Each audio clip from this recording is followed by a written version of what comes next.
Hello there, Apple Bites. This is your Apple Bite, written Ralph, talking to you straight from our show here, Apple Bites. So you take out a bite out of the apple and share it with you. And of course, we got our beautiful people hanging out with us right now. You got some Sam, you got some Dylan and Lane, you got some Mike, and a little bit of Paul.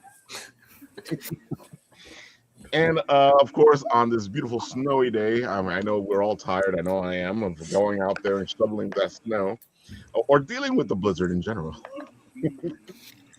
Has it been as fun for you guys?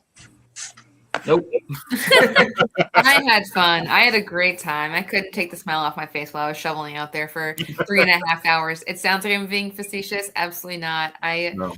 I need a day like this every once in a while, and I'm by mid this week I will be sick of it. Oh, Maybe. definitely.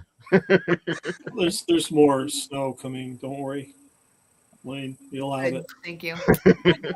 No worries. Yep. Yeah, it really depends on how you define fun, Rafael. I mean, it's different for everybody. Well, usually I have my daughter out there to have fun with, but she didn't want to go out, so I would be like, "Yeah, snowball!" Dad, stop it. And when like the forts, there's already snow forts out there just from how much snow came down and our shoveling. Like everything that's around our car that we had to shovel out is just perfect snow fort. It's already there. It's built in. I actually was thinking about that while I was shoveling because I was around for the blizzard of '78, and that all it was. And I was a little kid back then, and then they pushed all the snow, and then we made little tunnels and. Oh my gosh. It was a blast. That's what I kind of miss, kids having this type of storms, but at the same time, I don't miss them because. Oh man!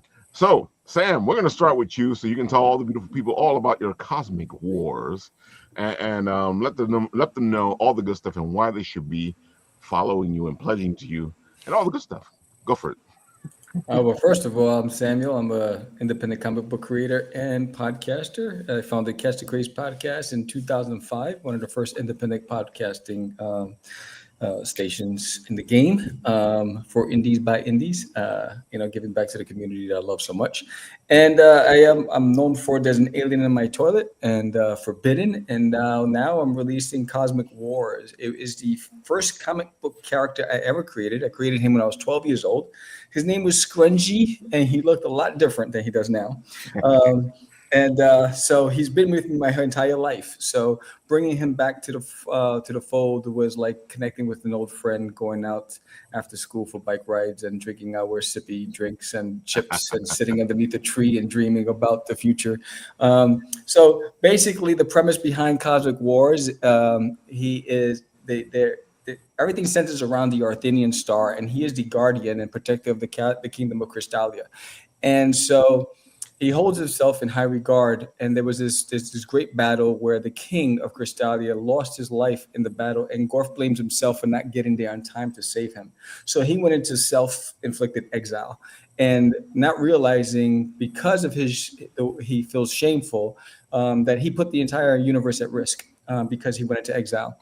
And so now the princess Reina, by proxy, she has become the ruler of the kingdom of Crystallia, and there's never been a female ruler before. So she has resistance from allies and within her own kingdom. And the captain of the Royal Guard, Captain M3, doesn't believe that she needs Gorf and wants him to stay in exile because he feels like he's a failure and he feels like he's capable of protecting the kingdom. But the princess knows that they need help. And Lord Evil is plotting to overthrow the kingdom, and the evil pirate overlord Zarkinar is planning his own. He has his own plans to gain possession of the Arthenian star. So, what does the princess do? She risks everything to go out in search of Gorf, not knowing where to find him. But she travels to the farthest sector of the universe and the most dangerous places to find him and try to convince him to come back and help them protect the kingdom of Crystallia. that's the story in a nutshell. It's fun. It's exciting. It's, Gorf has beautiful hair. So it's an homage to Fabio and Conan. And, so and, Fabio. great in the wind. And so there's a lot of great characters in this story. It's fun if you love sci-fi adventure, and you can see a lot of my influences in this series. I grew up on Jim Henson, Fraggle Rock, so Groff has that Fraggle kind of feel to him. I wanted, when I thought about how do I make him also feel or come off looking the role of a guardian. So I was looking at Conan as far as that, and his hair. I thought all powerful warriors had beautiful hair, long locks. So I wanted that nice, big, powerful sword. And so it's just fun. It's a series. It's an ongoing series, and I'm excited to introduce it to the world. And we are about $190 away from unlocking the first stretch goal, which is a Zap sticker. And Zap is he wants to be like Gorf. He aspires to be like Gorf. Gorf is his hero, and he becomes his sidekick in the long game. And so it's just a lot of fun. I gotta say, why did you wait so long to make this happen? Because I know you've been creating comics for a while now.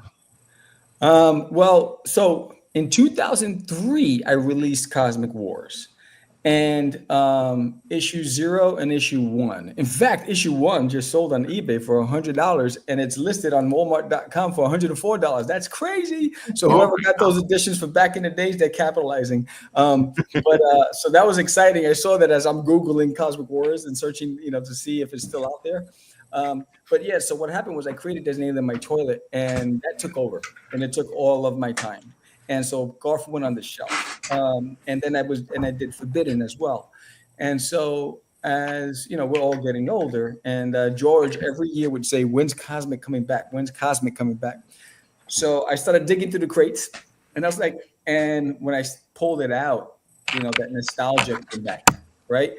And I remembered when I was 12 years old, sitting in my hideout underneath the house initially he was Grungy. He was my imaginary friend, and I first illustrated him on paper. At that time, he looked like Alf and the Stay Puft Marshmallow Man mixed, right?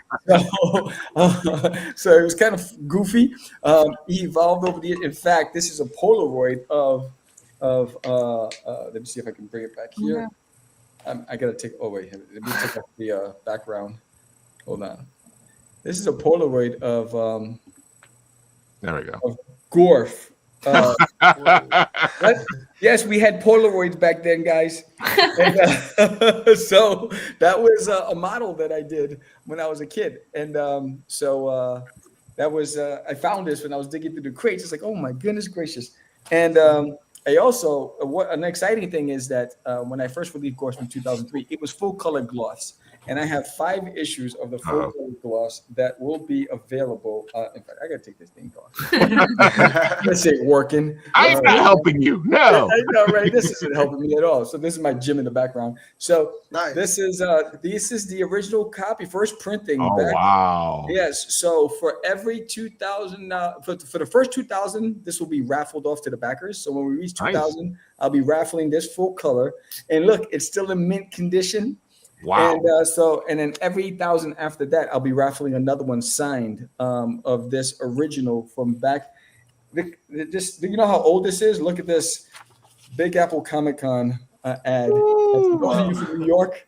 Wow. There's Michael Bonero in that picture right there. On the bottom. I got a real problem, Samuel. One, you're handling that with your bare hand. Should be in gloves. Come on, enough of this. Enough of this. What are you doing to blast? It's like you're just decreasing the value like 20%. hey, you're messing up my flow. Paul's like kidding there, but somebody out there is going, I know. He touched it with his hands. Yes. And it's There's amazing. a fingerprint on it. It's amazing how it stood the test of time all these years. It's just still in the same premium condition.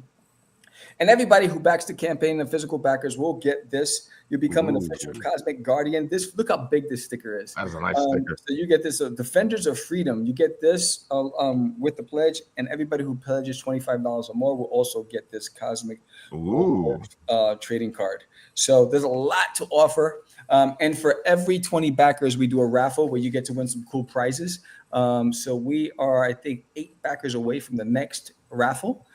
So I'm giving it all away like Crazy Eddie. I'm just like giving it all away. So, but the best part of it is it's a fantastic story. I'm in love with it. It's an extension of myself and that 12-year-old boy that was just looking up at the stars and dreaming. See, these are the projects that we love to see, because these are the ones that we were talking about when we were kids. The ones that were like, oh, one day I'll make this into a comic. Yes, absolutely. Because a lot of people out there go, oh, no, but nobody ever makes their comic into a comic, right? No, people do it all the time. Just take a little longer. Yeah, and I think one of the best things that happened to me when I was a kid is that an adult told me you'll never be a true artist because all you do is copy. And I was like, all right, sucker, I'm gonna prove you wrong. And I started focusing on like projecting my thoughts to paper. And that was the beginning of me creating characters. That's so funny. Well, we know that copy moment is part of the process. Yeah. That's how most artists start anyway. Yeah. You may be copying through paper, but sometimes what happens is you're still copying if you're looking at something and you're putting it on paper. Yes. So I'm like, hey, let them copy. So sooner or later they'll move away from that and they'll start doing their own thing. Yeah. 2 great things happened to me. It was that was one moment, and the other one was when I was one of my first submissions was to Top Cow. Ooh. And they sent me back was Michael Turner's portfolio, photocopies of his portfolio, with no words, no letter, just basically, I got the message. If it doesn't look like this, don't waste our time. And so that's when I realized I'll never be a Michael Turner, so I need to find my own lane and my own style. And so those are the 2, instead of me just swallowing in my self-pity, I said, okay, what's the lesson am I supposed to take from this? And I was too busy trying to be like someone else. And I said, let me find my own voice. And style. My style is my style, and it just evolved over the years. Well, where is Top Cow now, Sam?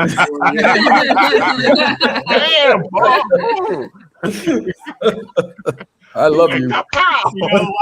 He who laughs best. So there you go, Sam. You're good, man. Thank you. I appreciate you. I'd hug you if you were standing right here. I gotta say, I love this. It looks it reminds me of 80s and 90s cartoons. Yes. And I know that's where you're coming from, because I keep going, okay, this guy's around my age. Yeah. Yes. Yes. And that's it. That's where I feel, and I may be biased, but I feel like the best stories came from those generations. And there was depth. There was heart, and a lot of inspiration came from that, and that's what inspired me. And you can see a lot of the influences in my art style. Oh, definitely. Yeah, you can definitely see it. That's what I was saying. Like, it looks. I can see this as a '90s animated cartoon. Yes. And I wanted that feel. I wanted that retro feel to the book. And there's a time lapse right there of me drawing Gorf fighting Zarkinar. I just wanted that to capture those moments, because I felt like it reminds me of when I used to just, my friends and I would go to the arcade and we'd play Defenders and Space Invaders, and eventually evolved into Shinobi and all that, and Street Fighter. But those moments at those times with the best movies and the best cartoons and the best stories. The Never-Ending Story, The Dark Crystal, all those things are just like classics. So I gotta say, like, now that you brought that era up, what do you guys think about the apology tour that Transformers is doing to apologize to all of us for what happened in that Transformers movie where they killed off Optimus Prime? Because they're doing an apology tour and apologizing to us for what they did. What's the problem? I don't understand this crap. Everyone takes comics way too seriously in the movies. I think it's a brilliant. It's a brilliant advertisement. It's a brilliant thing they're doing because nobody's been asking for an apology. we didn't like it. It was sad, but hey, we moved on. He died in the old movie, right? How many times in the original cartoon? Like that's what they're apologizing for. Come on. Right now? Enough. Yeah, right now. He's outside. It started this whole campaign where the movie's back in theaters because it's I think it's the 40th anniversary. Oh wow! Yeah, I think it's the 40th anniversary. So they started this whole campaign of the apology, and they're going from theater to theater, showing off the movie and apologizing to the fans.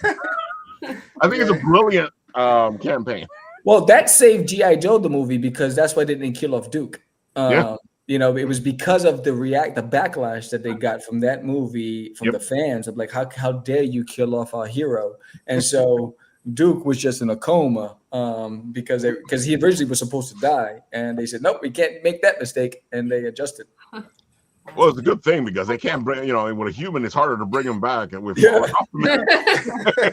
it was like a couple of episodes into the new season, and like we got to bring this guy back before they kill him. Yeah.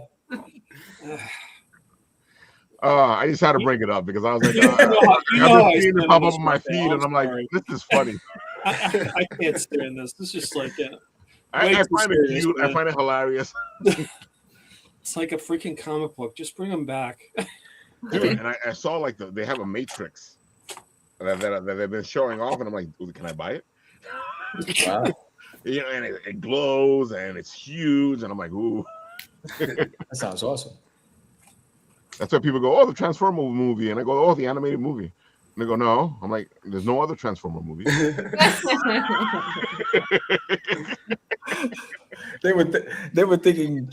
What was the other? What was the spinoff to? The last one was Chris Hemsworth, and there are no other Transformer movies. Yeah. No, yeah. What am I talking about? I was like, I have never. Oh, that one was pretty good, but that was animated. Yeah. Yeah. Oh my God! Yes, folks, we're geeks. What do you want? So I put the link into the comment section to make it easier for you guys to go and support our friend here, because this is a love letter to all that stuff that we're talking about right now, and it looks great, and I really think you guys should go and help him out and pledge and make things happen. Yeah. I promise I'm putting in all my tricks, and it's my best work yet. So I promise you'll enjoy it. I do love the look of this. It feels like it should be a cartoon. Thank you. Yeah, he's a stud. I mean, Gorf's a stud, and it's fun to draw. I didn't realize how much. I can feel the fun in it. Thank you. I just realized that I think all three of you guys are doing sci-fi, right? Am I right? Yeah, I am. Yeah. So Mike, now is your chance to explain to the people what you're doing and to show it off. Do me a favor, put whatever link you need me to show off right now into the private chat, or if you're on your computer, there's a little plus button with a screen, and you can share it straight from there. Okay. I have to pull it off of my phone. I don't know. I could. Well, I don't know. Can you guys bear with me for a second? Oh, don't worry. Keep talking. I'll put up your Instagram. Oh, okay. So, it's too much trouble. My comic is called Simon in Space. It's kind of barely sci-fi because it's sort of like started as sort of a improvisational experimental project. Like the first chapter I did back in 2023 was just a black and white silent comic, and it started with 4 panels. I just wanted to get a page out. Like I had no real concept or anything. I just slapped together 4 panels, and it was really fun. And it was more of like a, just keeping the skills sharp kind of thing. And then from that, I expanded and got like an 8-page short story out of it. And when I came back this year to do a chapter 2, it was a matter of just sort of, the thing I was drawing in the morning when I got up in the morning and had my cup of coffee and everything. I'd sit down and dash out a page, and sometimes it would be like a 1-page little comic strip, and sometimes it would be like a, part of a longer story.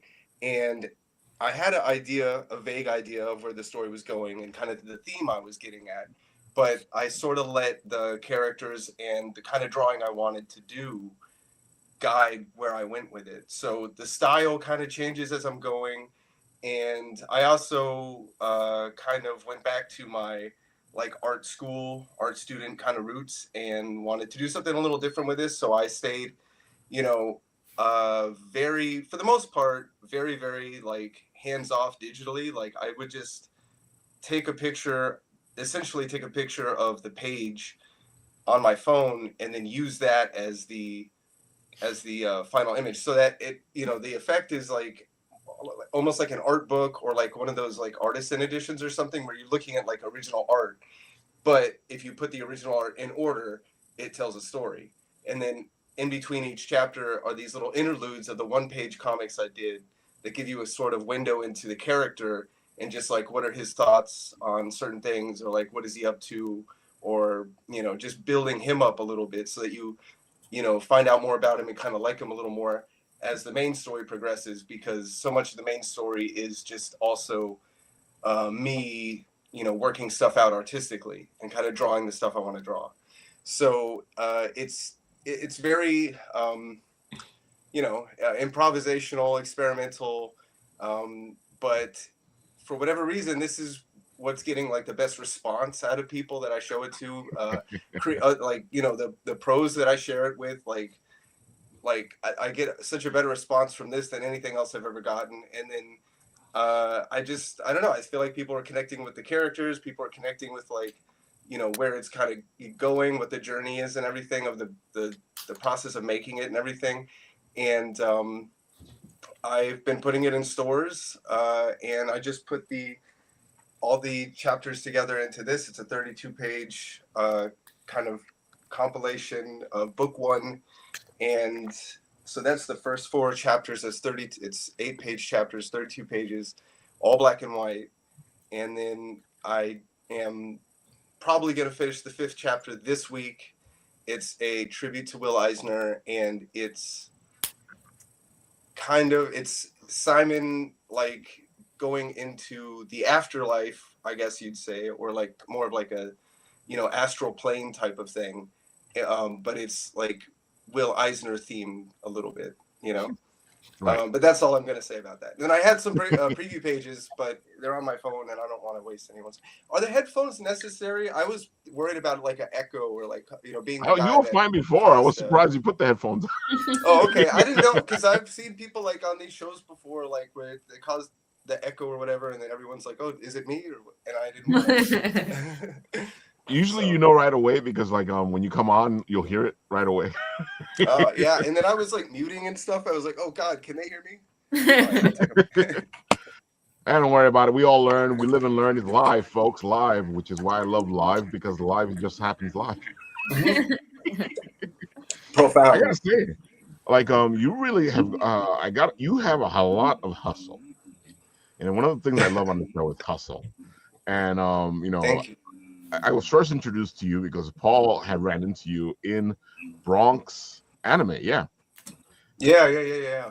And Paul was like, "You got to check this guy out." So I went over. I was like, "Hey!" And then I heard your spiel. I'm like, "All right, we got to put you on camera." Thank you. That was cool. That was so fun. And then I got a copy of the video game too. Oh, so you had a pretty good day.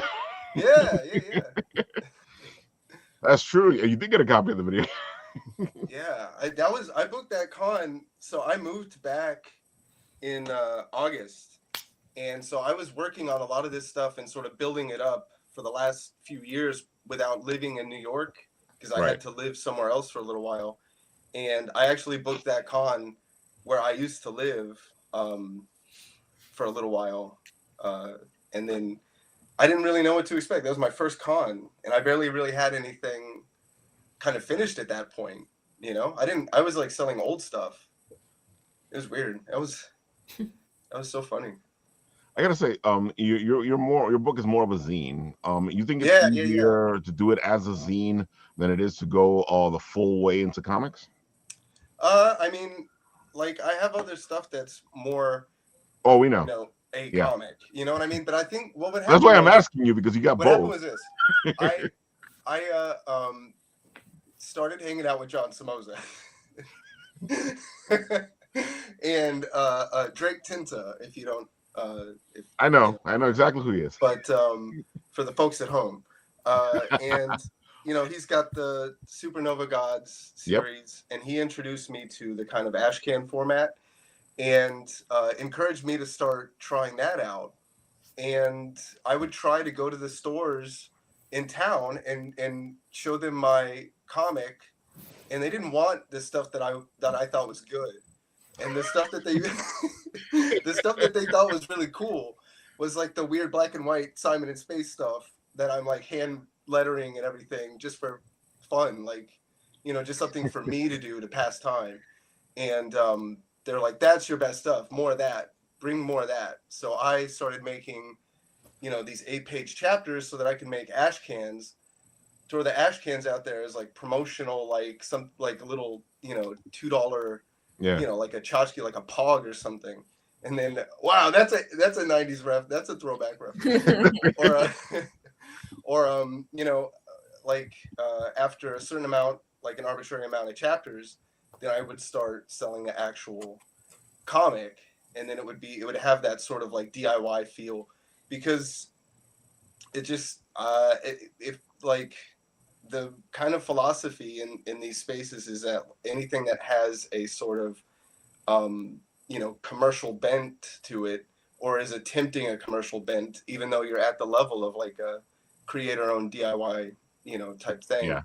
then it's not really trusted as much as something that looks like it's just 100% like this is I made this like on my phone or whatever, or I took a picture on my phone and now you're reading it as a comic type, like. So I just kind of stuck with that advice and kept going in that direction, and sure enough, that advice is paying off for what I'm doing. So yeah, I mean, it really is just like the people I've been lucky enough to connect with on the comic path since I've been coming back to New York with the stuff in tow that I was working on while I was away. Do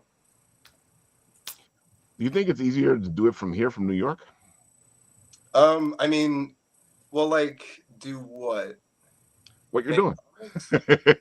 I don't know, because I mean, it's definitely easier than where I was at to like go to cons or to put books in the store, because there wasn't, where I was like a one-horse town in the middle of New Mexico. That's where I was going to nursing school out there for the last few years, and so like there's nothing there, So yeah, like I mean, here you can go to New York Comic Con and get a pro badge and like just stand around Eric Larson's table all day and like talk to bug him, and don't do that. I'm just saying that. But Eric. Yeah, I'm sorry. I should have said that. That's kind of but you act like really people aren't doing that already.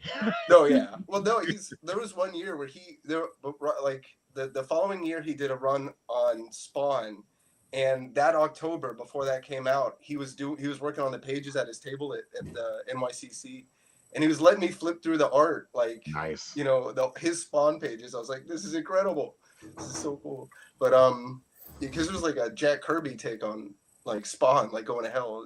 That's awesome. But yeah, I mean, I don't, as far as like being here, I guess it's not like it doesn't matter anymore. Oh, like people would say in the industry, it's like it's because of the internet, it doesn't really matter.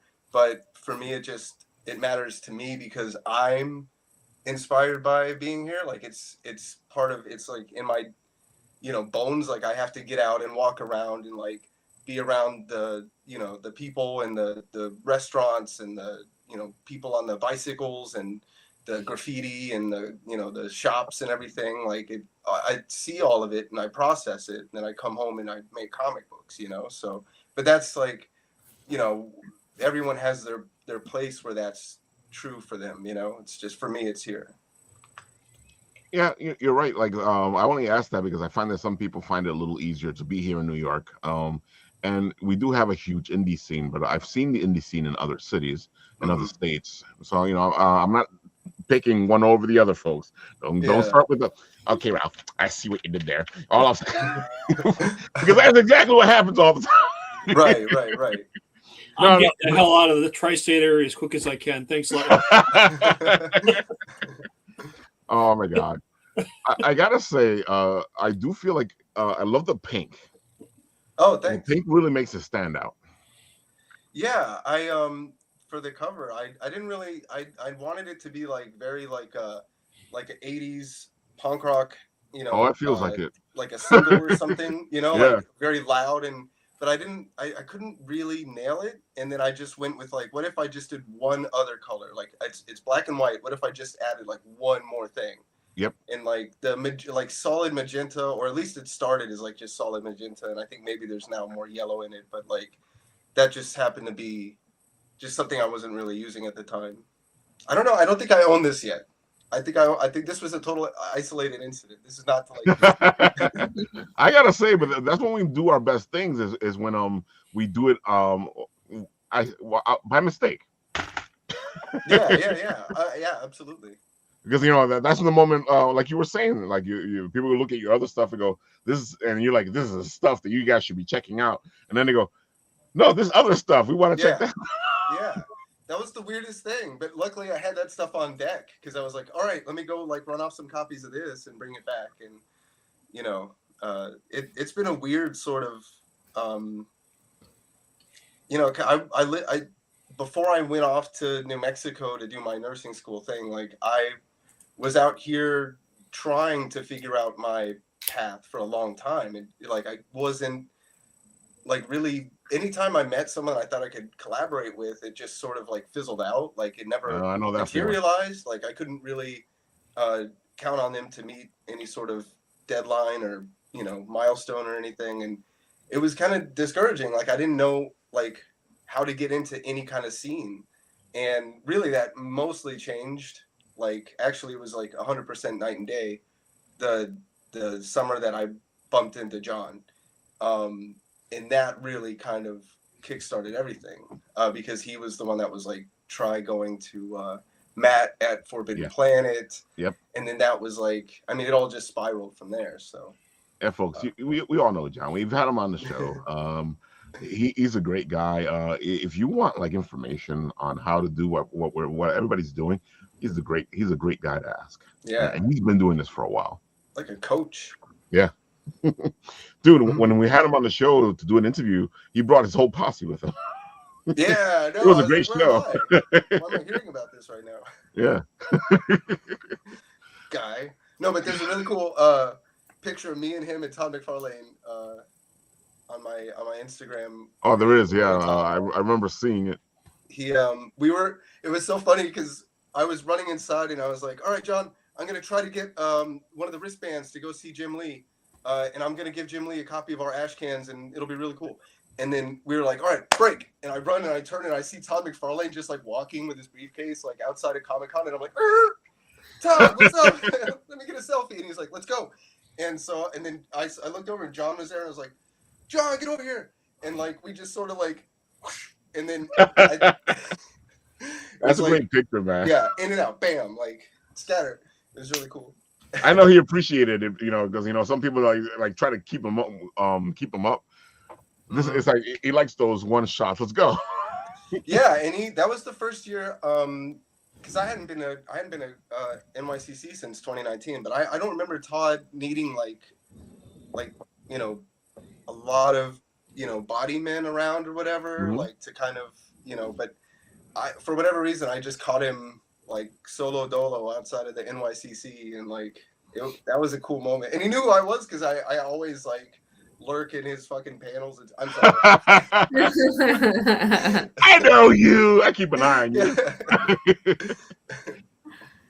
Yeah. See, folks, and this is why it's there's two problems, or there's two things. It's important to talk to your heroes. It's important to talk to the people that you want information from. At the same time, you don't want to bother them. And at the same time, you need to make sure that you understand that maybe the interaction you're going to get is not the interaction that you think you're going to get or you want. And give all that, because I know some people will get discouraged if they meet their hero and all of a sudden the hero's an asshole. Yeah. And you know, like plenty of times at Comic Cons, the pros and stuff, like, if they could just be like over it, Yeah. And you have to kind of be empathetic about that. Oh, exactly. But I've never seen McFarlane ever show that ever. I've seen a lot of other people show that. Yeah. Just because, but whatever. But Todd is always there for his, like, that. I have to say, like, we've had a before couple of that. people on the show who have actually had great encounters with him and great pictures. Yeah, he's super, like, the panel that I went to at NYCC in October, he, like, when the panel was over, he told the people, ReedPop people, he's like, well, you guys can set up the next one and I'm just going to stand down here and keep answering questions. So he, like, stood like 2-3 feet away from the person at the mic and we just kept the Q&A going. It was really, really cool. He's always doing stuff like that. Anyway, and he's very supportive. Go back to McFarlane. He needs to. Yeah, he's very supportive of the up and coming artists and the up and coming creators. He's quick to, like, give you the boost that you might need. He's a really good motivational speaker type. Yeah. How there's, like, different people on the internet you could go to for, like, oh, I don't know about going to the gym today, and then you put on whatever Henry Rollins or something, I don't know. And then he gets you out the door, and then, like, McFarlane, it's like that for comics, Well, I'm really jealous, Mike, because I've always wanted to achieve stalker status, but you've got it. I'm really jealous, pal. Congratulations. Yeah. Speaking of cons, Sam, you were this weekend at a con this weekend, right? Yeah. And I saw all the great pictures from all the people that we know, so I was like, let me bring this up. Go for it. Tell us what happened there. It was at Texoma Comic Con. It was my third appearance there. The community is amazing in Texoma. It's there's nothing to do there but the casino, and it's in Durant, and it's by the Choctaw Casino. Right. So I think it was a smart move by the promoter Chris Hayes to bring a convention there, because they really do a good job at getting the community involved, because everyone from at the hotel to the CVS to the Starbucks, they all knew about the convention. That's how effective they were. So it was great. I hung out with William Russell. I've hung out with Lori Calcaterra, George Medina. In fact, George is stranded in Texas because of the blizzard on the East Coast. I was going to ask you about that. Yeah, so he's stuck out here. His flight is not his next flight's not available to Wednesday, but then I think it's like a 9 a.m. flight, but he won't land till like 11:30. He has like 2 connections. So poor guy, stuck out here. But I'm looking at the weather for New York, and it looks like you're gonna get more snow on Wednesday and Thursday. So yeah, we are. So I don't know how that's gonna work for old poor Georgie, but it was fun. I mean, we went to Buc-ee's. We met Bucky himself. Nice. So that was dope. If you don't know what Buc-ee's is, you're missing out. And it was good times meeting with old fans. There was some things that I'll be announcing soon that came from that, from me being there, and some connections I made, and so I'll be announcing that in the near future. So that's pretty cool. I'm excited about that. But yeah, it was fun. I gotta say, I always love this comic of yours. Does it in my toilet? Yeah, the alien. Oh my god. It's just a great concept. It kind of reminds you of those fun comics of the 80s and 90s. The kind they don't do anymore. Yeah. Duty is the flagship. Issue number 8 comes out in the summer. So nice. So I'm excited about that. And I have in Texas, I really have a strong following for Duty. There's Bucky. Bucky. Yes. I had to pull the Duty logo out. But it was fun. I think George and I were kids. First time in a while where you and Jorge in the same place at the same time, right? Yeah, he comes out every year for Texoma, and he came out twice the year before. We went to Superhero Comic Con, which don't ever do that if you're an indie comic creator. So learn from my pain. Don't do it. And So George has been coming out once a year. I'm looking on potentially doing something on the East Coast. Oh, great. So Be we'll nice to meet see. you in person, even though you are from over here. I was born and raised in New York. I've only been in Texas for 4 Nice. years now.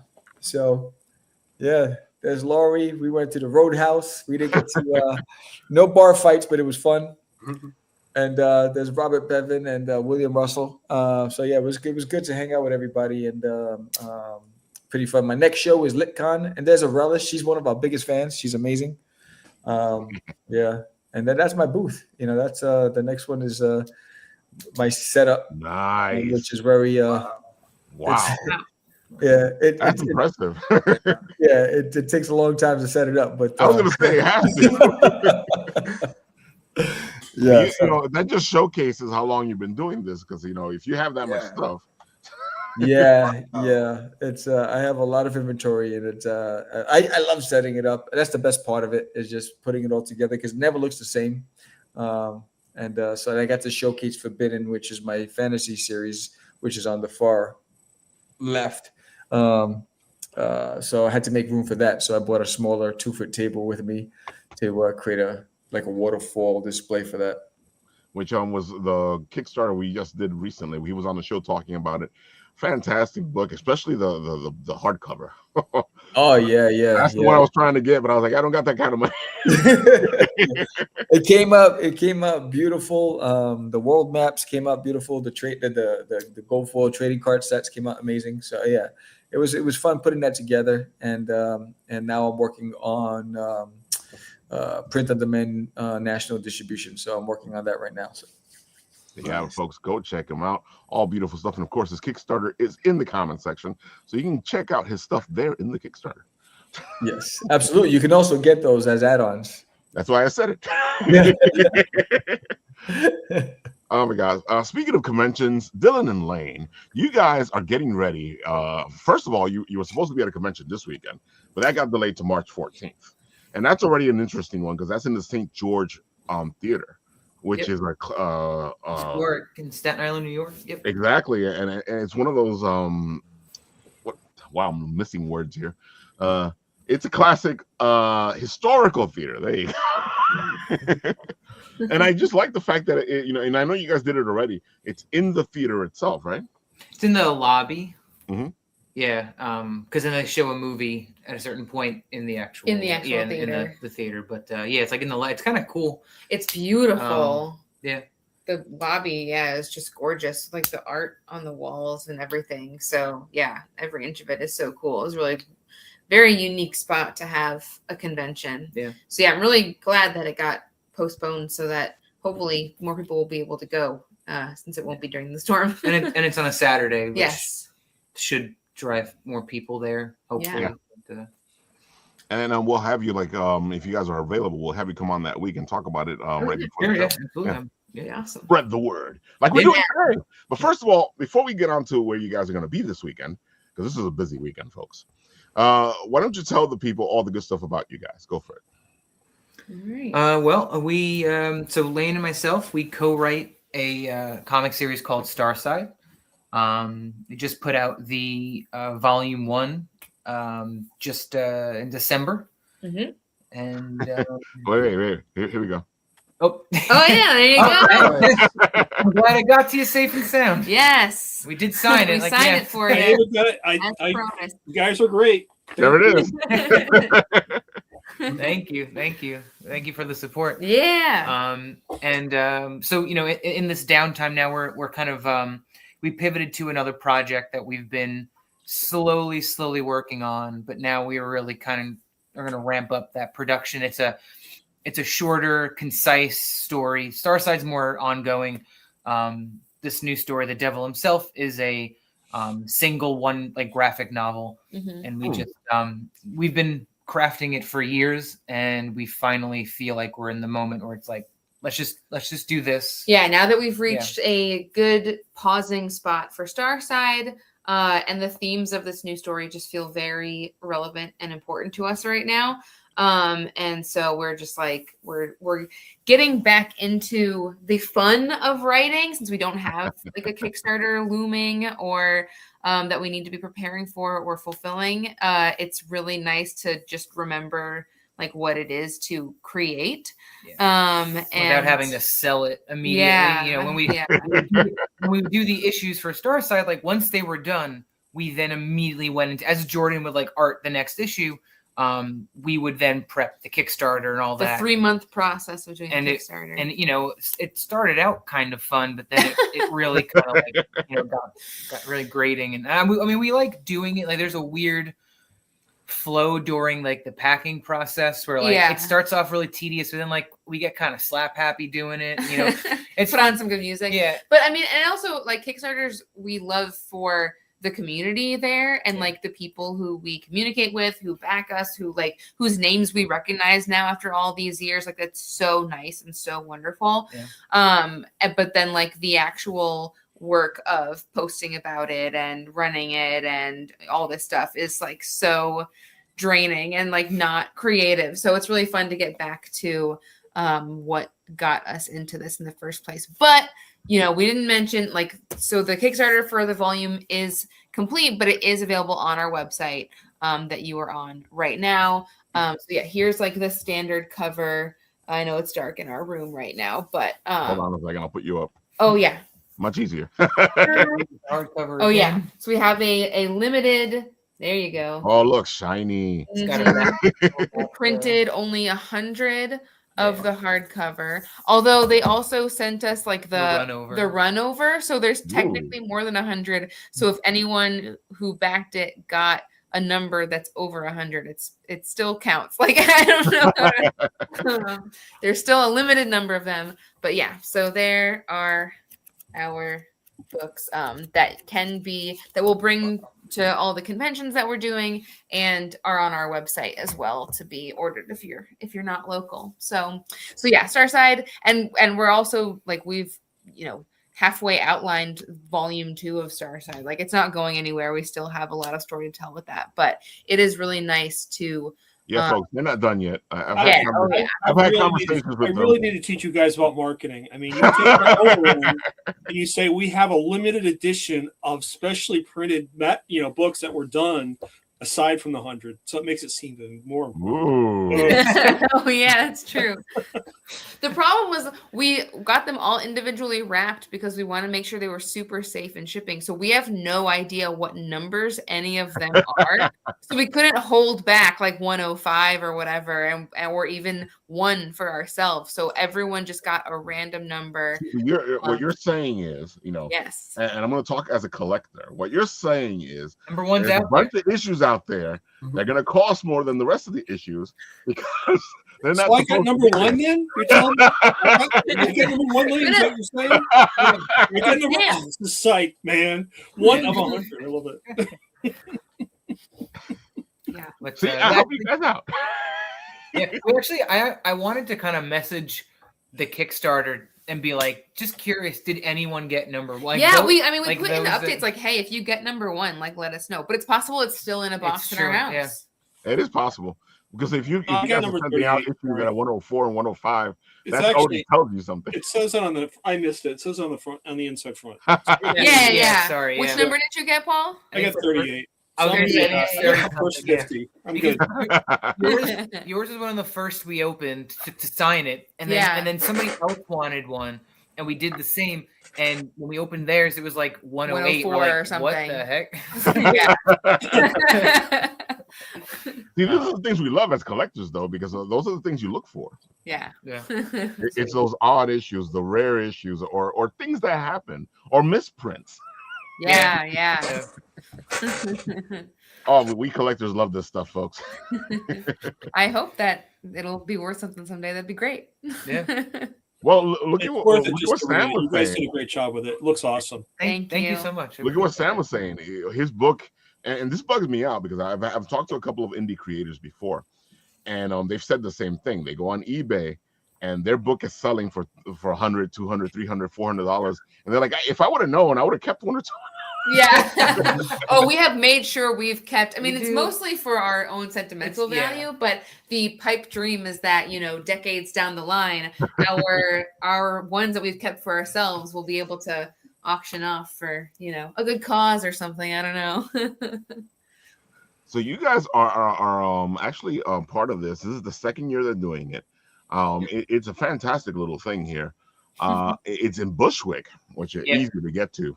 I mean, really easy to get to. All right, speak for yourself. Exactly.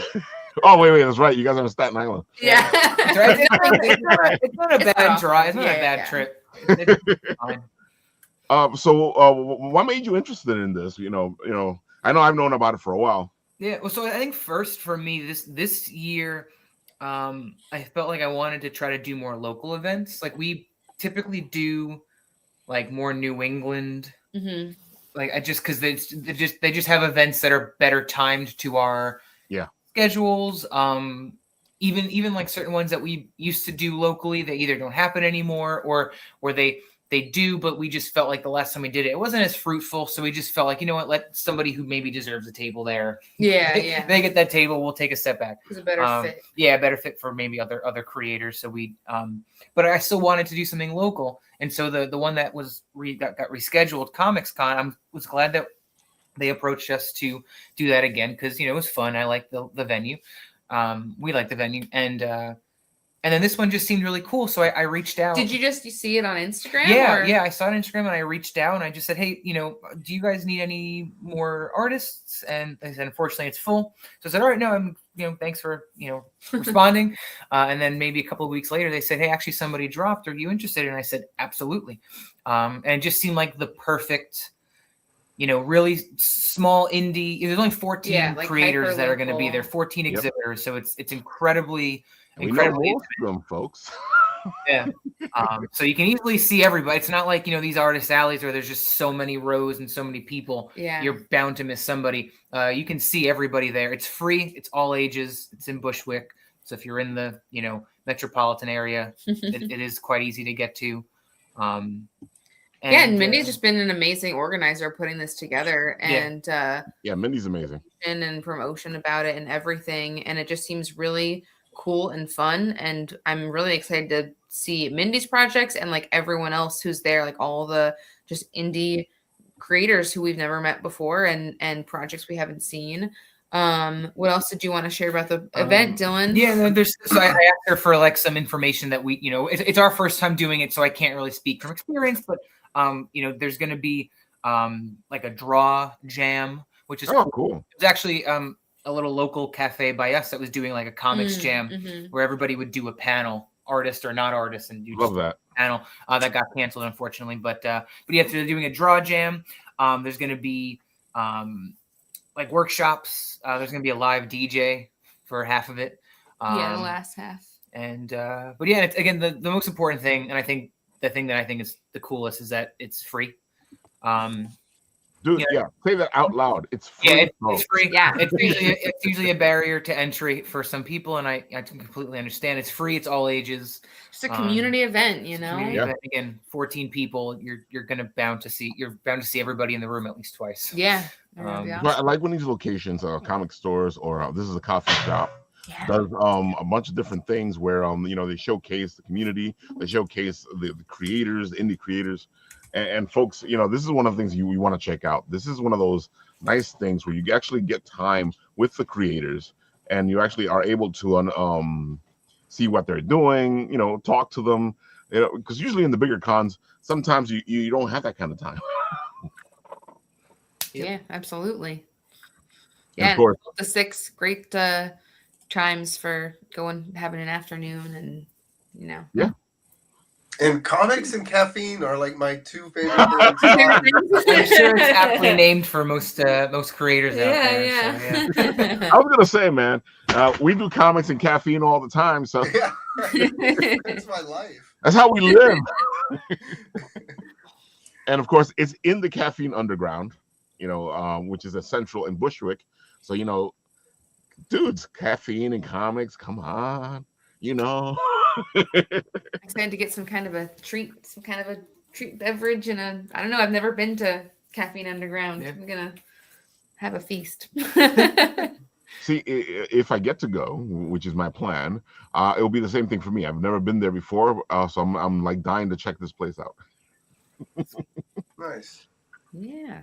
And of course, we have other friends there, like JJ Ortega and our other pal, Blake, and his Philandra. This is going to be a lot of fun. Nice. JJ has some great art and some beautiful stuff. I love this character of theirs.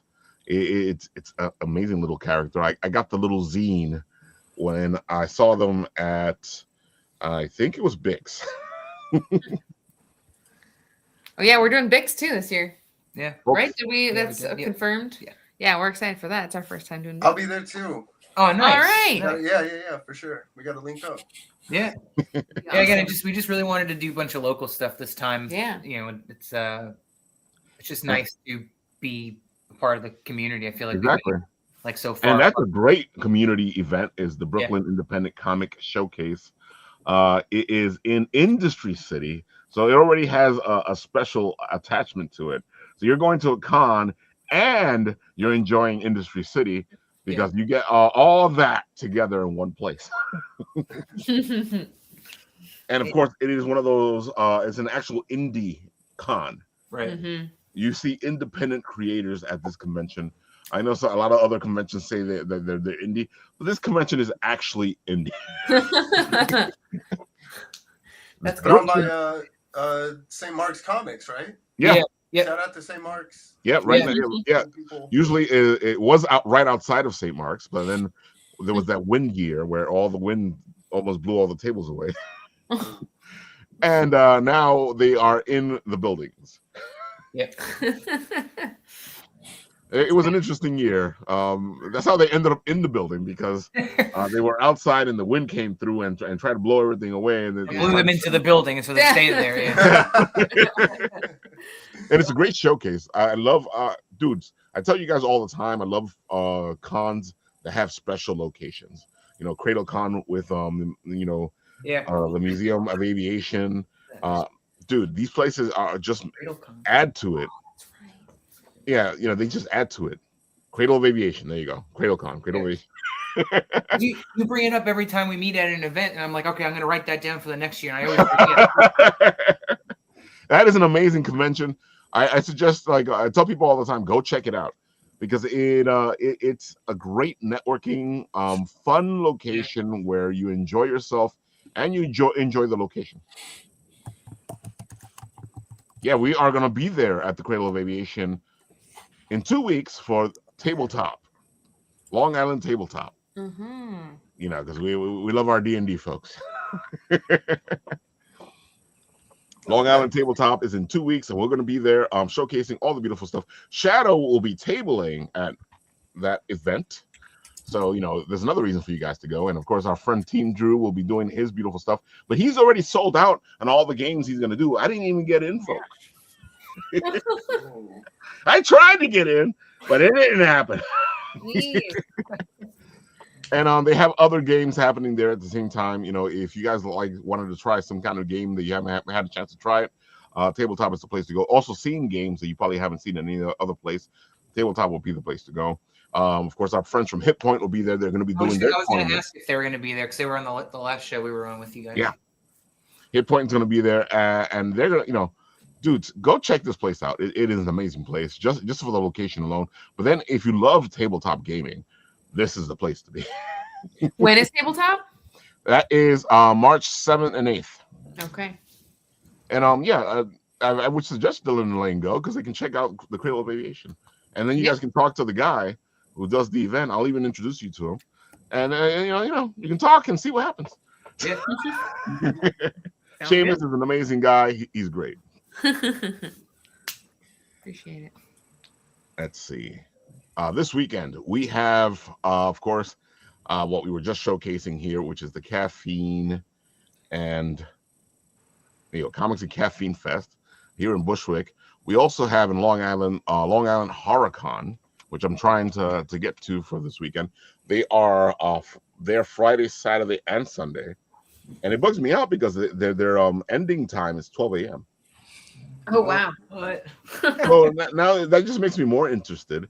And of course, Frank DiStefano is going to be there. So is Shannon, our ghosts, our hostess with the ghostess, and a couple of other people that we know are going to be there as well. And Wednesday, we will have a couple of them here to talk all about it. So join us on Wednesday for the Written Writ, because we're going to have some fun. Nice. Yeah, folks, there's a lot of stuff happening. I can just keep going because there's another con after that. There's another. There's always something going on. Oh my God, yeah. And of course, yeah, we are doing because on this 3 Friday the 13th in 2026. We did the first show. We did the first show last Friday the 13th, February 13th, and we're doing the next show Friday the 13th, March 13th, and it's going to be some spooky fun. First it was Haunted Love, and now is Beware the Ides of Horror. Because the 15th is right there next to it, and Right. you know me, and I love the Ides of March. Right. Yeah. Great Ides. Exactly. So Sam, one more time, tell the people all the good stuff. Tell them where they can find you. Give them the final spiel. Well, you can find me on Catch the Craze. Just type in Catch the Craze anywhere on social media. I'm on like 5,000 platforms, which is crazy. I gotta cut that in half. I But gotta yeah, say, man, I love your show, and I also, you know, speaking of which, since you brought it up, I love your show, and I love the fact that you know what you're doing now, which is like you do all the stuff with the Kickstarter, and then you do all these little incentive things on the show where you spin the wheel, and people win stuff. That's cool. yes, and it's one of those things. It's like it's bringing the community in and making it fun. And you can catch us every Tuesday nights on Catch the Craze podcast at 7 p.m. Central, 8 p.m. Eastern Standard Time. We always have a different guest. Where episodes are in the 600s right now. So it's with a DA, not a THE. So it's Catch the Craze, you know, because I'm from New York, so I have to have that slang in there. And or go to dutiesworld.com for all your duty adventures, and all my books are available there as well. But and then check out Cosmic Wars on Kickstarter. If you love to have fun and you like sci-fi and adventure and nostalgia, this is the comic for you. So it's pretty fun. It's to showcase all that stuff. There it is. Catch the Craze. Dude, it is a fun show, and they do have a lot of guests on it, and they have a lot of great conversations. I know I'm usually in the comment section waxing poetically or making fun of things. Yeah. And of course, like I just said, if you guys are following, if you're doing all this beautiful stuff with his Kickstarter, he's going to be doing some great stuff there at the thing. I like what you do with the milestones, and it spin that wheel, and then people win stuff. Yeah, we're 7 backers away from the next spin, and it's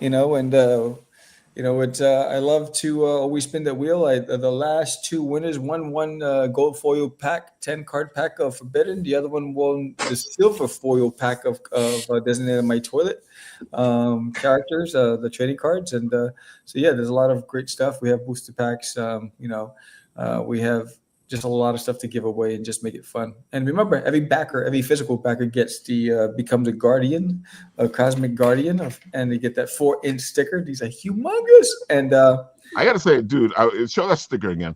You got to make a pin out of this. Yeah, I know, right? Like I want a nice little pin with a silver star. Yes. Yeah. And then everybody at $25 or more will get this card as well. So I gotta say props for doing the trading cards. I love trading cards. It's so cool. Like, the trading cards, the booster packs were flying off the shelf at Texoma for Forbidden, the gold foil packs and the world maps that I have. So I have the world maps printed. So those were pretty hot items over there at the show. I gotta say, we saw that in the pictures where when you were taking the pictures of what they bought, we saw a lot of cards. Yeah. you make like packs. How many cards do you put in a pack, Samuel? Huh? How many cards do you put in a pack? There's 10 in a deck. Let me see. Do I have one here? Because I don't know. I packed them all. Because I started doing now I'm doing a graphic novel or a comic book, whatever you want to call it. And I came up with these bios for the characters. I'm going to convert them into trading cards. I figure, well, how many cards do I get in a pack? So I can sell a pack of cards. Yeah. So. This is This is the gold foil pack for the Forbidden trading cards. Oh, that's beautiful. Cool. Yeah, that's Yeah, great. and it's 10 in the deck. 10 Gotcha. Nice. Yeah. I find like you're being generous because I know a lot of people sometimes they do less cards than that. Yeah, well, you know what? The reason why there was 10, it was supposed to be 8. The reason why there was 10 because there was 2 super backers that chose the tier where Nice. I drew them as characters in the Forbidden Universe and with a Ooh. backstory, and they're also in the book. And Oh, that's so right. We they- talked about this when you were talking about the Kickstarter. Yeah. yeah, so their cards are in here as well. So they became official characters in the Forbidden Universe, and they're also the art and the characters and the backstories in the book as well. Wow. Can we Yeah. connect I love afterwards, Samuel? I want to get some feedback from you, just in terms of like production and what goes into that to produce that sort of thing. That'd be great. Sure, That'd be awesome. absolutely. Mike, you were going to say something? No, I just said wow. Oh, no. You were about to say something. You and Paul were talking at the same time. Oh no. Oh well, I think I was gonna say that last year I actually tried to make a trading card for the first time. Like I completed the 1993 Marvel Mhm. cards where they like fit like a puzzle. You know, I I finally remember got those. like the last 2 cards or whatever I needed for that set at like 40 years old or whatever, and I was so happy. And then I made a trading card that's like based on those old 90s like Marvel cards, just one, and it was so much fun. And then so to see that you're like doing it, but like legit like foil wrapped packs and everything, it's so cool. Thank you. It is. And again, I feel like Sam has the beat of the 90s because everything he does seems to have like a little flavor. Well, Yeah, you know, yeah. I think the biggest thing I learned is that people want all inclusive, right? Yeah. And not everybody wants the same things. But so That's like true. I'll have people who just want the cards, Yep. right? Or I'll have people who just want the stickers or the prints Yep. or the books, right? So, but if I can get my IP into your hands in whatever form that you're attracted to, then the project is a winner, right? So I try to, you know, like with the Forbidden Universe, we have the 300-piece puzzle set. You know, we have the book bags. You know, we have the world map, the trading. I try to make it one big because when I look at the gamers and the tabletop gamers, right, role play game, there's so many layers to that world. So I wanted to try to create that with comics, right? To give them an all-inclusive world, right? Where like the trading cards have the characters have backstories. Then there's the world map, and it takes you into another world. And then there's the, you know, the bios, and I just try to make it as fun as possible and all-inclusive. And then hopefully you pick up one, it leads to the second thing. I love it. It's great. It's like, you know, they call it brand, not brand marketing, but line marketing, where you're actually sending your line out just more than one product. Is really cool. So Thank you. Nice. Thank you. Well done. Very well done. Very well done. All right, Mike, why don't you tell the people one more time? You can follow me at Instagram, YouTube, TikTok, and Blue Sky, and that's at Mike Greer on all of them, at Mike_GREEAR. And I make a comic called Simon in Space. Yeah, I have a Redbubble too. I need to update it, but I have a lot of pages on there as designs for T-shirts. So, like, you know, if you don't want to necessarily have a little, you know, pamphlet of paper stapled together with my art on it, you can have a T-shirt and walk around with that, and it's pretty cool looking too. Yeah, I have a comic called Simon in Space. It just came out with a 32-page volume 1, and that's in stores in New York. It's also available at indieplanet.com. You could just order the physical copy for $5 more time, Mike. and have it sent Show it directly again. to you. What's that? Mike, show it again. What's that? Show it again. Oh. There you go.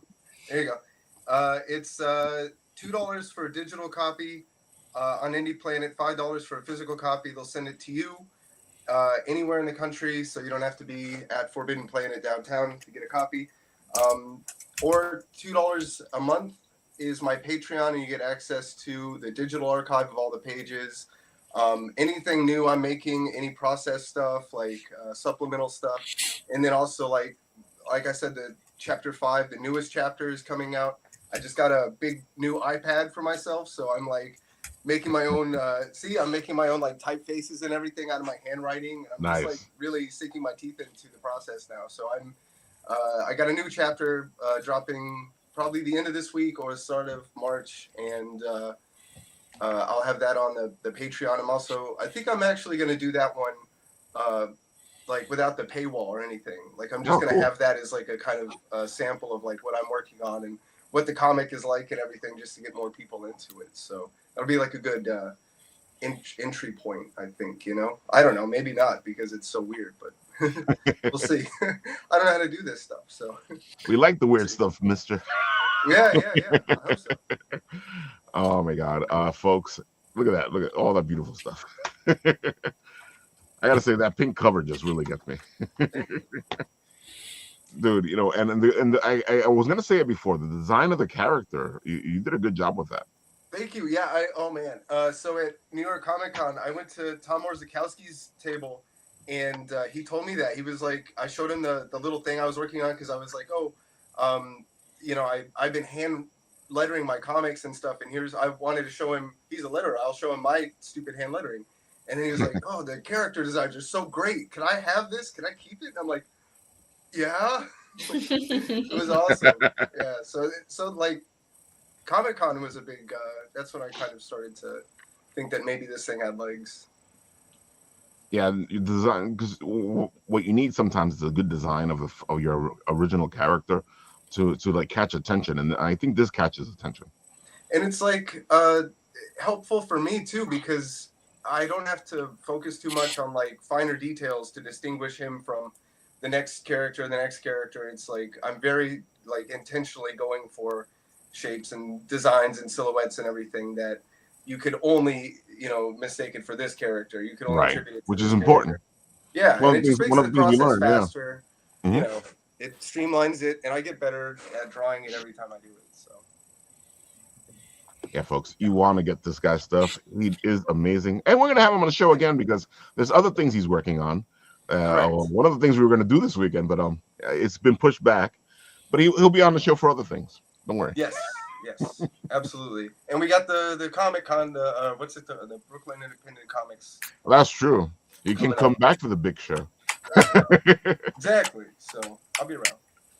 All right, folks. Dylan, Lane, why don't you tell them all the good stuff? Give them the sci-fi. All right. Best way to keep up with what's going on with Starside and everything else we're doing is follow us on Instagram at Starside Comic. All one word. And we also have a website, starsidecomic.com. Our comics are on there, as well as all types of like prints, patches, things from Kickstarter's past. Lots of like in-universe goodies that we think are really cool. But the comics as well, of course, both digitally and physically, individual issues or the volume, trade paperback. So yeah, Instagram at Starside Comic. Website, starsidecomic.com. We also have an email list you can join on our website that we think is great to be on. We try to pack emails with a lot of good stuff. We don't email like that frequently, but we try to put a lot of good updates and cool art and works in progress and things like that in our emails. So yeah, those are the main places to find out about our stuff and keep in touch with what we're doing. Nice. And now, folks, what you need to do is go Saturday and hang out with them, get some coffee, enjoy some comics, and check out some other great creators that are going to be there, because we know JJ's going to be there. We know Blake's going to be there. We know Mindy's going to be there. So, these are some great people that you guys want to go check out their indie creations, because they do good work and you want to check them out. Absolutely. And it's free. Free. That's at Caffeine Underground in Bushwick. Caffeine Underground in Bushwick. I mean, you really can't beat a free caffeine-themed comic book. Exactly. In Brooklyn. Like, what? Like, on a Saturday? Like... Dude, Perfect. yeah. We're after all this snow, we're going to need some warm, hot coffee. Oh, give myself a chai latte. My favorite. So now Paul's going to tell us all the good stuff he's been up to, because Paul's a nice guy. I feel like I'm a cat with one of those laser pointers. And it's just, where am I going next? But I'm really excited. This whole process of this idea I came up with 5 years ago at this point is now something that's really morphing into something that I think is going to be, really worthwhile for kids. It's beyond a game. I'm really developing this education program called History All Around Us. So you can get the game still. I mean, episode 1's available. I'm working on episode 2. That's not going to stop. And with this development, because the way I'm doing it, I'm actually creating a comic book now. And part of the comic book, as I mentioned to Sam, is got trading card components to it. So I'm trying to like encompass all this different stuff into a multivariate package. And it's just, there's so much that's going on. I just love it. But with the history component that I'm doing for education, I've really built out this platform that really I think is going to help kids learn history. It's called narrative storytelling, and we talk about storytelling through this program all the time, and how history has really affected the ability to tell stories. And so I've built out this whole program that is really encompassing that idea. It's based on what's called universal design for learning, so it's accessible for kids of really any reading level. So I'm really trying to make this an open format for whatever ability kids have to read with. They can approach it and still take part in it. And then it implies active learning, where kids are actually doing things physically, meaning they're journaling or they're collaborating with their classmates. And it's really almost getting back to basics with the whole learning experience. And I'm just really jazzed up with this. It's just I'm trying to put together a presentation opportunity for the New Jersey Education Association convention this November. So hopefully I can present at that event, which would be awesome. And it's just talking about the whole narrative storytelling aspect and how important it is, really, I think, in terms of learning for kids. So I just love what this is going. I just hope it takes off and I can just keep feeding the beast and hopefully, get enough funding where I can start getting more people on board to help me out and get this stuff going. Because really now content is my largest stoppage in terms of being able to develop enough content to keep it going. So. And you do well at developing content. Just look at Chris Madd's little piece here for Nickel Time. Yeah, I mean, I wish I could, hire these guys more substantively. It's just a matter of, being able to get the funding to do that. So it's really what I'm looking at this point. But yeah, the History All Around Us program is just, I've done some great work with that, and I can't wait to start showing it off and hopefully get some traction with that as well. So, dude, this guy does an amazing job by himself without a team. We need to get him some money so he can have a team and keep doing the amazing job that he's doing. Yeah, I don't want to tip the hat just yet, but I'm going to plan a Kickstarter, probably launching in September. That'll hopefully give me enough time to get episode 2 done. The comic book's definitely going to be done, and and also all the kit and caboodle of like the magnets, the stickers, and everything else that'll go along with it. So, got more than enough stuff to host a decent Kickstarter. I just want to get the note out and hopefully get things rolling a lot quicker. So. Yep. And of course, the professor will be there. Nice.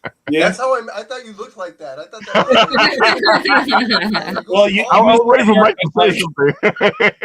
I was like out of commission for like a month and a half, so I didn't get a haircut. I was fast approaching that. You wouldn't get over it. My barber's like, man, you were like overdue. I said, no, I'm totally overdue.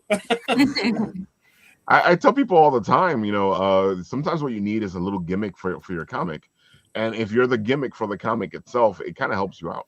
Yeah, people don't realize it's me, which is really funny. It's like they look at me at the show. It's like, wait a minute, that was you? I said, yeah. It's amazing. I feel like Clark Kent. I was about to say, your glasses and no one knows who you are. That's why I say when people like say they know it's Clark Kent. I'm like, it's Clark Kent only because you're reading the comic book. Exactly. Right. Yeah, exactly. Hey, Ralph, can you just pull up the History All Around Us really quick? You get that link, right? Yeah, hold on. Where did I put it? Just talk and I'll find it. Yeah, I just really want to show this off only because I really think it's important. I think in this age of digital where kids are always in their phone it's really given an opportunity for them to actually learn some things that I think are lost now. I mean, it's like having the ability to collaborate, with your classmates in a really meaningful way. And the whole idea of this program is to get back to basics. I mean, it's gamifying the whole learning experience. So it's really providing kids with what I call a mission manual, which is actually a journal.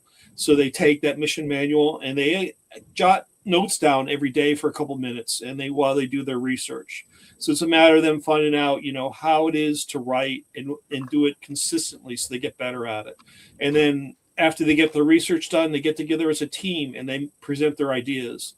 And it's really looking at education in a way where they govern the way they want to do it. So I developed this thing called a data bank that provides essentially all the materials for the people, place, or things for the subject that's being covered. So if you're going to be looking at feudal Japan, it gives the kids the opportunity to choose what it is they want to investigate, as opposed to have to learn nonsensical dates, which they'll forget in like 2 hours. It really provides them an opportunity to do things that interest them and hopefully gets them more involved in wanting to learn. And then it's taking that information and then pulling together with your classmates to make a presentation where you learn from one another. And so it's just like there's so much information that I found doing this research that this is where education really needs to go, especially with AI, especially with digital. I mean, we got to get back to basics and have people be able to communicate with one another and have a discourse where they're not going to kill each other. I mean, you could have differing opinions, but realize that, people are different, and it's okay to respect those differences and realize that, these opinions really aren't that bad. And it's really, you might learn something from it, so it's really kind of the point why I'm doing all this. So it's really a lot of fun. That's awesome. That's awesome. Yeah. Dude, I like how you put all this stuff together, how it's evolved from your first thing. And I like the fact that you are willing to help it evolve and make it into other things. And I like the fact that you also have plans for the future. Some people just like stay stuck where they are. Oh, I got great plans, but I just don't have the resources. That's what I said. We need to get them a team. Yeah, man, it's like I have great plans for this. I mean, I've talked about the different things I want to do, and I can see this exploding big time, and I just love history. I think there's so much great stories to tell behind it. And I was just watching a special on Alexander the Great. Man, that guy was badass. It's just a credible figure. And like, why can't we tell more badass stories about, historical figures like that and get kids involved with it? Because it's phenomenal. We did age 23. He's freaking conquering Asia. It's just amazing. It's just really incredible. Who would have thunk? So What did you do at 23? Exactly. I wasn't doing conquering Asia. I can tell you that right now. I gotta say, I feel like though a lot of those historical characters or people, they don't like showing them off because they don't want us, because they keep telling us that we can't make a difference. They don't want us making a difference, so they, if they show off a 23-year-old guy who took over the world, all of a sudden now you go, wait a minute, I'm 23. I can I'm conquer 16. Asia. I'm 17. Yeah, exactly.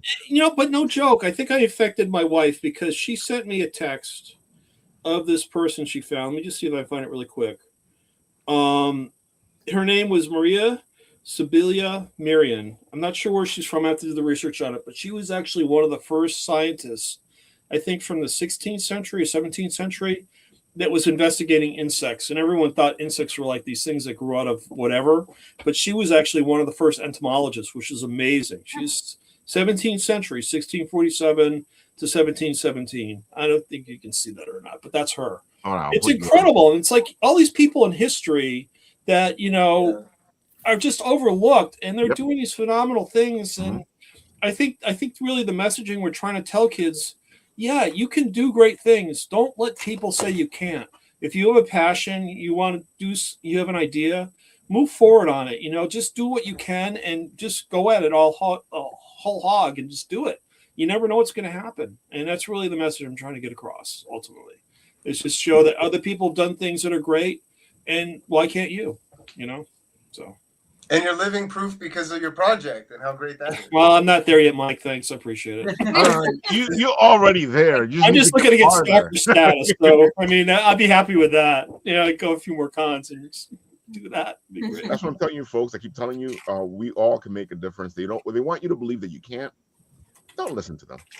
Because they need us not to make a difference. They need us not to listen. They need us not to do Everyone's things. important. I mean, there's a reason why we're on this planet, and if we can do something with the time we have here, do it. If it's for good stuff, why not? I think one of my favorite quotes from out there. Let's do the good stuff together. That's why one of my favorite quotes from Doctor Who is they tell them, "Oh, it's somebody who's not important," and Doctor Who goes, "I've never met a person who's not important." Mm-hmm. It's true. That's True. See, folks, geek. Right now, I gotta go off camera. I'm starting to. Vic Medina saying hello. Vic is a fantastic Hello. artist. Blah, blah, blah. He does great work. Check him out. Of course, we have a lot of friends who are artists because we do this all the time.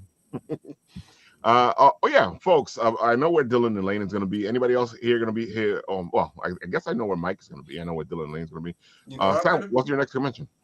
My next convention is in LitCon. It's in Greenville, Texas. It's in a library, and it brings about 1,200 people. It's open to the public, and it brings in a really good crowd. It's a one-day show, about 6 hours. That's fun. And then I'll be doing a book signing free comic book day at one of the local comic shops. Awesome. See, those two are important. I love when people do that. Folks, check out your local comic store. See if they'll let you do a signing at the store. Because sometimes they will, because they like to do content as well. Yeah. Some of them are very big indie supporters. And I feel like we don't utilize our comic stores or our libraries, the way we should. I love a good library con. Yeah. Mike, just one more time. Where are you going to be? When? Next. Oh, the Brooklyn Independent Comics Showcase. That's in April, I late think. April. So I don't have anything until then. I thought I was going to be up to something this month, but I'm just kind of working on my comic. So I think I'm going to keep plugging away on that. I don't know. Maybe later in the year I'll have some cons lined up. I don't know if if you hear of anything coming up sooner, let me know. I'll send you my list. Yeah. I'll do HorrorCon. Fuck it. You should check. Well, yeah. If you guys are in the neighborhood for Long Island, go check out Long Island HorrorCon. This is their second or third year. It's a fantastic little show, and there's going to be a lot of people we know. And Wednesday we will have a couple of those people here to talk about the fact that they're going to be there. Yeah. So Dylan and Lane, you guys got 3 shows coming up, right? Yes, Comics Caffeine this weekend. The rescheduled Comics Con in Staten Island in Bitten March and April. Bix in April. There you Our go. calendar's on our website with all our events. So if you want some Star Side, go get it. Yeah. And I know, Paul, you will be doing Garden State Comic Fest. I'm actually probably going to go to Caffeine. Was it the Caffeine one this weekend? Because my son's in Bushwick, so I might do play there. I had a feeling. Nice. I guess you're hooking me in the tabletop Comic Con as well, so I'll probably be out there. Anything else you want me to go to, Ralph? Just let me know. I'll be there. I would love to. That tabletop thing sounds so cool. Dude, that tabletop thing is one of my favorite cons of the year. I actually look forward to it.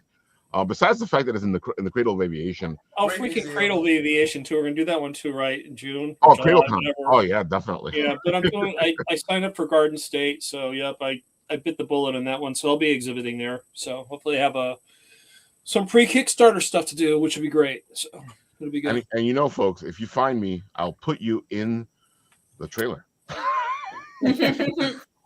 Speaking of Jorge Medina, good evening, all. I backed a book named Cosmic Wars. Not sure if you all have heard of it, but it's dope.